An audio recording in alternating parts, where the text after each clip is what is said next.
ആകാശവാണി.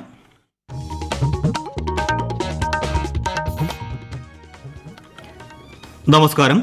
പ്രാദേശിക വാർത്തകൾ വായിക്കുന്നത് സുരേഷ്.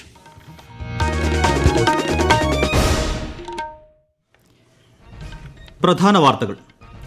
2 ദിവസത്തെ സന്ദർശനത്തിനായി പ്രധാനമന്ത്രി നരേന്ദ്രമോദി നാളെ കേരളത്തിൽ. കൊച്ചിയിലും ഗുരുവായൂരുമായി വിവിധ പരിപാടികളിൽ പങ്കെടുക്കും. കേന്ദ്ര നയങ്ങൾ സംബന്ധിച്ച് മുഖ്യമന്ത്രി പിണറായി വിജയൻ പ്രതിപക്ഷവുമായി നടത്തുന്ന ചർച്ച ഇന്ന്. കേന്ദ്ര സഹമന്ത്രിമാരായ വി മുരളീധരൻ, എൽ മുരുകൻ എന്നിവർ ഇന്നും നാളെയുമായി സംസ്ഥാനത്ത് വികസിത് ഭാരത് സങ്കല്പ് യാത്രയിൽ പങ്കെടുക്കും. കേരള ഗ്ലോബൽ സയൻസ് ഫെസ്റ്റിവൽ മുഖ്യമന്ത്രി പിണറായി വിജയൻ ഇന്ന് തിരുവനന്തപുരത്ത് ഉദ്ഘാടനം ചെയ്യും. മകരവിളക്ക് ദർശനത്തിന് മണിക്കൂറുകൾ മാത്രം. ഭക്തിസാന്ദ്രമായി സന്നിധാനം.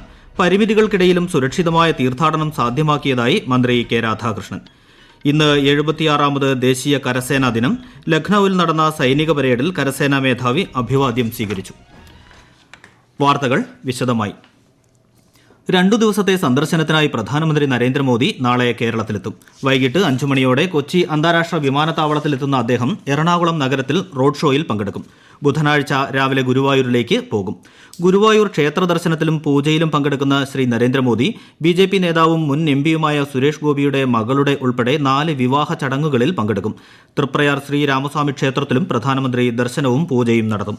പിന്നീട് കൊച്ചിയിലേക്ക് മടങ്ങുന്ന ശ്രീ മോദി വെല്ലിംഗ്ടൺ ഐലൻഡിൽ നടക്കുന്ന ചടങ്ങിൽ തുറമുഖ, ഷിപ്പിംഗ്, ജലഗതാഗത മേഖലയുമായി ബന്ധപ്പെട്ട 4000-ത്തിലധികം കോടി രൂപയുടെ അടിസ്ഥാന സൌകര്യ വികസന പ്രവർത്തനങ്ങൾ ഉദ്ഘാടനം ചെയ്യും.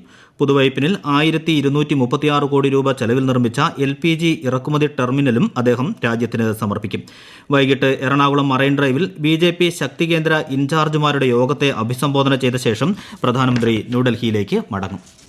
രാജ്യത്തെ പിന്നാക്ക ഗോത്ര വിഭാഗങ്ങളുടെ സാമൂഹ്യ സാമ്പത്തിക ക്ഷേമത്തിനായി നടപ്പാക്കുന്ന PM ജൻമൻ പദ്ധതിക്ക് കീഴിലുള്ള 1 ലക്ഷം ഗുണഭോക്താക്കൾക്കുള്ള ആദ്യ ഗഡു പ്രധാനമന്ത്രി നരേന്ദ്രമോദി അല്പസമയത്തിനകം വിതരണം ചെയ്യും.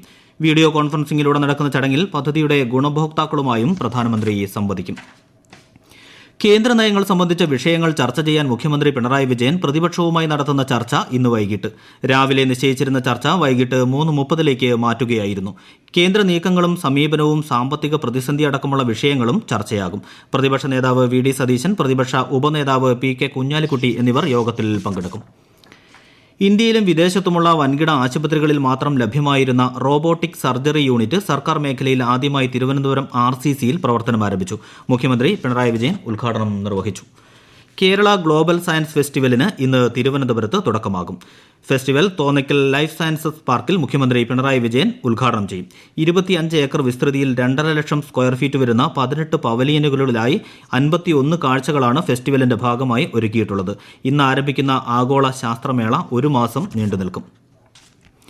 കേന്ദ്ര സർക്കാരിന്റെ വിവിധ ജനക്ഷേമ പദ്ധതികൾ ജനങ്ങളിലേക്ക് എത്തിക്കുന്ന വികസിത് ഭാരത് സങ്കല്പ് യാത്ര സംസ്ഥാനത്ത് പര്യടനം തുടരുന്നു. ഇന്ന് തിരുവനന്തപുരം ഉഴമക്കലിൽ നടക്കുന്ന യാത്രയിൽ കേന്ദ്ര സഹമന്ത്രി വി മുരളീധരൻ പങ്കെടുക്കും. വൈകിട്ട് 3 മണിക്കാണ് പരിപാടി. നാളെ പത്തനംതിട്ട ജില്ലയിൽ നടക്കുന്ന യാത്രയിൽ കേന്ദ്ര സഹമന്ത്രി എൽ മുരുകൻ പങ്കെടുക്കും. തുടർന്ന് മറ്റന്നാൾ അദ്ദേഹം ശബരിമലയിൽ ദർശനം നടത്തും. എറണാകുളം ജില്ലയിൽ ഇന്ന് വടക്കേക്കരയിലും ഉച്ചകഴിഞ്ഞ് കോട്ടുവള്ളിയിലുമാണ് യാത്ര എത്തുന്നത്. ജില്ലയിലെ നഗരപ്രദേശങ്ങളിൽ രാവിലെ കൂത്താട്ടുകുളത്തും ഉച്ചകഴിഞ്ഞ് പിറവത്തുമാണ് പര്യടനം. ആലപ്പുഴ ജില്ലയിൽ ഇന്ന് കാവാലം, നീലംപേരൂർ ഗ്രാമപഞ്ചായത്തുകളിലും ഹരിപ്പാട്, ആലപ്പുഴ നഗരസഭകളിലും യാത്രാ പര്യടനം നടത്തും. കൊല്ലം നഗരത്തിലെ പര്യടനം ഇന്ന് പുനരാരംഭിച്ചു. പ്രധാനമന്ത്രി തൊഴിൽദാന പദ്ധതിയിലൂടെ സംരംഭം ആരംഭിച്ച നിരവധി പേർ വികസിത് ഭാരത് സങ്കല്പ് യാത്രയിൽ പങ്കെടുത്ത് അനുഭവം പങ്കുവയ്ക്കുന്നുണ്ട്. കൊല്ലം പട്ടാഴിയിൽ ഹോളോബ്രിക്സ് സ്ഥാപനം നടത്തുന്ന സന്തോഷ് ആകാശവാണി വാർത്തകളോട്. PMEGP വ്യവസായ ലോണ് മുഖാന്തരം SS ഹോളോബ്രിക്സ് എന്ന സ്ഥാപനം നടത്തിക്കൊണ്ടിരിക്കുന്നു. പട്ടാഴി വടക്കേക്കര ഇന്ത്യൻ ബാങ്ക് അത് അനുവദിക്കുകയും അത് പെട്ടെന്ന് തന്നെ റെഡിയായി കിട്ടുകയും അതിന് 30% സബ്സിഡിയോടുകൂടി പ്രയോജനപ്പെടുകയും ചെയ്തു. 4 തൊഴിലാളികളെ വെച്ച് നമ്മുടെ ഉപജീവന മാർഗമായിട്ട് മുന്നോട്ട് പോയിക്കൊണ്ടിരിക്കും. രാജ്യം കാക്കുന്ന ധീരസൈനികരുടെ പോരാട്ടത്തിന്റെയും ത്യാഗത്തിന്റെയും സ്മരണയിൽ ഇന്ന് 76ാമത് ദേശീയ കരസേനാ ദിനം. കരസേനയുടെ ആദ്യ ഇന്ത്യൻ മേധാവിയായ ജനറൽ കരിയപ്പ അധികാരമേറ്റതിന്റെ ഓർമ്മയ്ക്കാണ് ദിനം ആചരിക്കുന്നത്. കരസേനാ ദിനമായ ഇന്ന് ലഖ്നൌവിൽ നടന്ന സൈനിക പരേഡിൽ കരസേനാ മേധാവി മനോജ് പാണ്ഡെ അഭിവാദ്യം സ്വീകരിച്ചു. ഇന്ത്യൻ സൈന്യത്തെ ആധുനികവൽക്കരിക്കുന്ന നടപടികൾ പുരോഗമിക്കുകയാണെന്ന് കരസേനാ മേധാവി ജനറൽ മനോജ് പാണ്ഡെ കരസേനാ ദിന സന്ദേശം നൽകുകയായിരുന്നു അദ്ദേഹം. സ്വാതന്ത്ര്യത്തിന്റെ 100 വർഷങ്ങൾ പൂർത്തിയാകുമ്പോഴേക്കും ഇന്ത്യ ഒരു വികസിത രാജ്യമായി മാറാൻ നാം ഓരോരുത്തരും പരിശ്രമിക്കണമെന്നും അദ്ദേഹം പറഞ്ഞു. ഈ വാർത്തകൾ ആകാശവാണിയിൽ നിന്ന്. ഇനിയൊരു ഇടവേള. മകരവിളക്ക് ദർശനം കഴിഞ്ഞു മടങ്ങുമ്പോൾ വിശുദ്ധമായിരിക്കട്ടെ നമ്മുടെ മനസ്സും സന്നിധാനവും. പരിപാവനമായ ഈ മണ്ഡല മകരവിളക്ക് കാലം കഴിയുമ്പോൾ കാടിന്റെ വിശുദ്ധി കാത്ത് അടുത്ത മണ്ഡലകാലത്തിനായി നമുക്ക് കാത്തിരിക്കാം.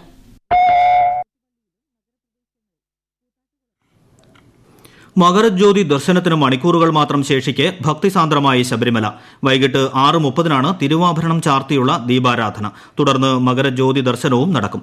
മകരവിളക്ക് പുണ്യം തേടി ശബരിമലയിലേക്ക് തീർത്ഥാടക പ്രവാഹമാണ്.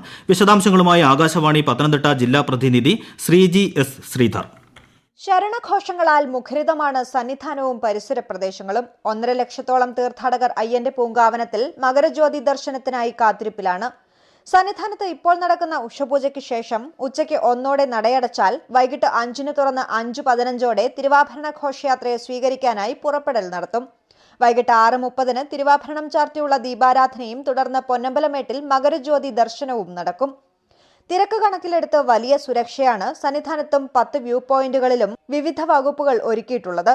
സന്നിധാനത്ത് കെട്ടിടത്തിന് മുകളിൽ കയറി നിന്ന് ജ്യോതി കാണാൻ അനുവദിക്കില്ല. പമ്പയിൽ നിന്ന് ഇനി തീർത്ഥാടകർക്ക് തിരുവാഭരണ ഘോഷയാത്ര സന്നിധാനത്ത് എത്തിയ ശേഷം മാത്രമാകും പ്രവേശനം അനുവദിക്കുക. തിരുവാഭരണ ഘോഷയാത്രാ സംഘം പരമ്പരാഗത കാനനപാതയിലൂടെ യാത്ര തുടരുകയാണ്. ഉച്ചയ്ക്ക് 1 വലിയാനവട്ടത്ത് എത്തും. യാത്രയിലുടനീളം കൃഷ്ണപ്പരുന്തിന്റെ സാന്നിധ്യവുമുണ്ട്.